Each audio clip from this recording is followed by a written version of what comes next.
Ayiboan. Bienvenue dans cette nouvelle vidéo. J'espère que vous allez bien, que vous avez passé une bonne semaine. Aujourd'hui, on va parler de comment faire de la méditation constamment. Comment être en méditation 24 heures sur 24.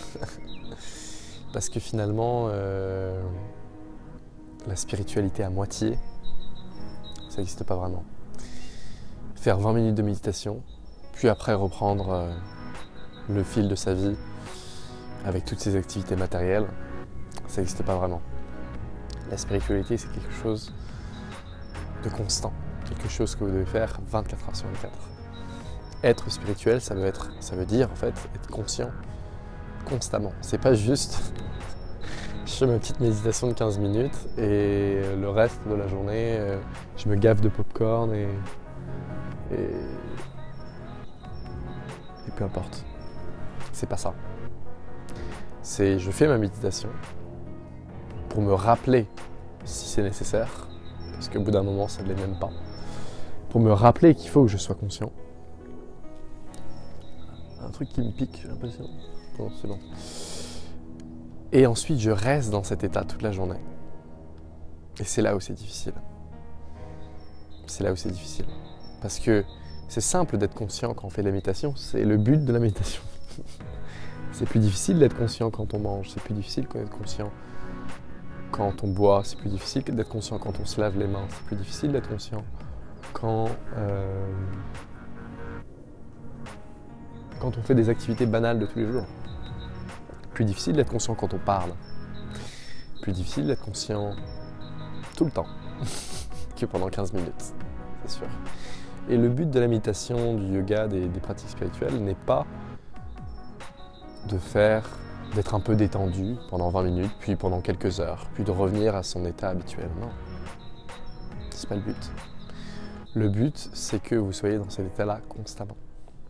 Que vous fassiez les choses en conscience, constamment. Que vous repoussiez vos limites. Et que surtout, vous ne soyez plus à la merci des émotions de survie. C'est ça le but de la spiritualité finalement, en fait. C'est de ne plus être à la merci de nos émotions de survie. Avoir le choix, parce qu'on est conscient, parce qu'on choisit de faire quelque chose, on a désormais le choix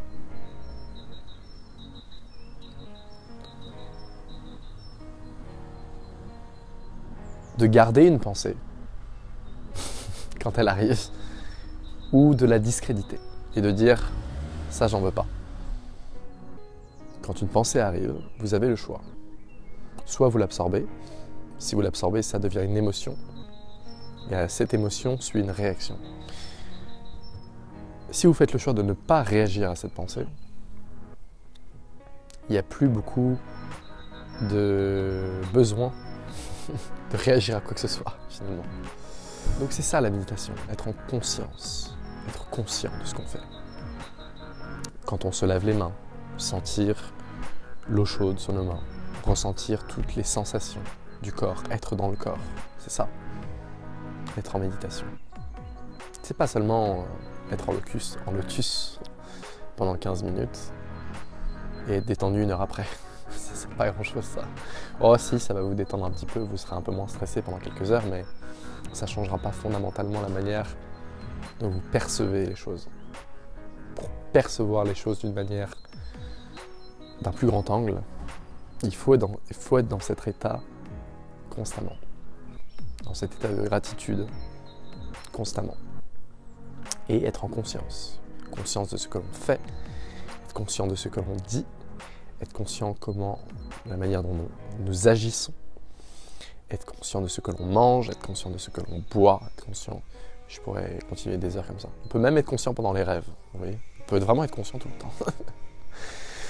Et qu'est-ce qu'on se rend compte en fait quand on est conscient, la majorité du temps, c'est qu'en fait, les gens évitent d'être conscients. Comment est-ce que je le sais ? Regardez dans un train par exemple, tout le monde fera tout pour éviter de ne rien faire, de juste être. Tout le monde fera tout pour l'éviter. Ils vont lire, les gens vont lire, les gens vont être sur leur portable, écouter de la musique. Tout le monde va faire tout pour éviter de ne rien faire en fait. Être conscient, c'est ça. C'est juste être. Et c'est pour ça que c'est très difficile. C'est parce que l'ego a toujours besoin de faire quelque chose. Il veut planifier, il veut analyser le passé, en tirer des conclusions. Il veut de la sécurité, il veut de la garantie. La conscience, non. La conscience, elle est, c'est tout. Ça se définit même pas, si vous voulez. C'est juste la présence qui est. Et comme on y accède, eh bien en étant dans cet état de conscience, cet état prolongé de méditation constamment. Et les gens, c'est là que ça les gêne. Pourquoi est-ce que ça les gêne? Parce que on se rend compte qu'on n'est rien en fait.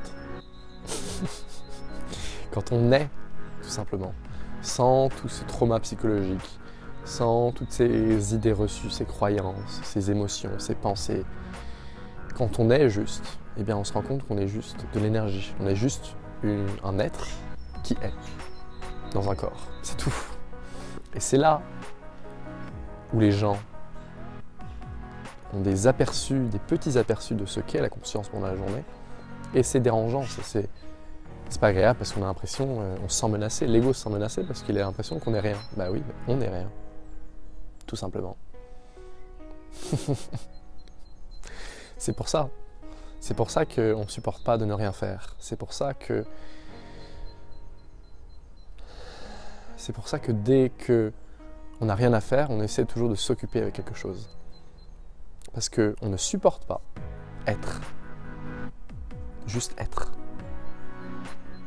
Expérimenter la vie telle qu'elle est, sans porter des conceptions, des croyances, des jugements, des arguments, des défenses. C'est ça le grand challenge de la vie finalement. Et c'est là où c'est difficile. Et c'est pour ça que la plupart des gens se sentent pas bien quand ils n'ont rien à faire. Parce qu'ils accèdent justement à cette partie d'eux, à cette conscience. C'est même pas cette partie d'eux, c'est eux.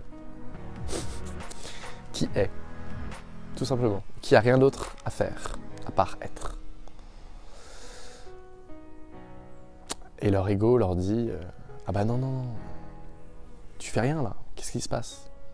Attends, fallait que je lise ce livre, attends, faut que je planifie la journée de demain, nan.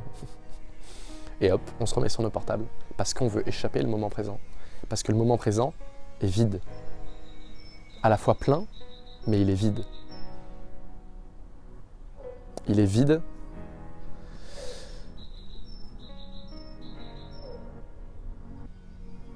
Et c'est pour ça que les gens en ont peur. Parce qu'il n'y a rien de fondamentalement à comprendre, à analyser. C'est juste être. J'ai vu une vidéo très inspirante sur ça justement et ça a tout de suite résonné en moi et c'est quelque chose que je voulais transmettre depuis un moment, j'avais pas forcément mis les mots nécessaires pour le faire. Voilà qui est fait. J'espère que en tout cas cette vidéo vous aura plu. Je vous souhaite un agréable week-end. Profitez bien, je vais y arriver. Et moi je vous dis à très vite pour une prochaine vidéo. Portez-vous bien.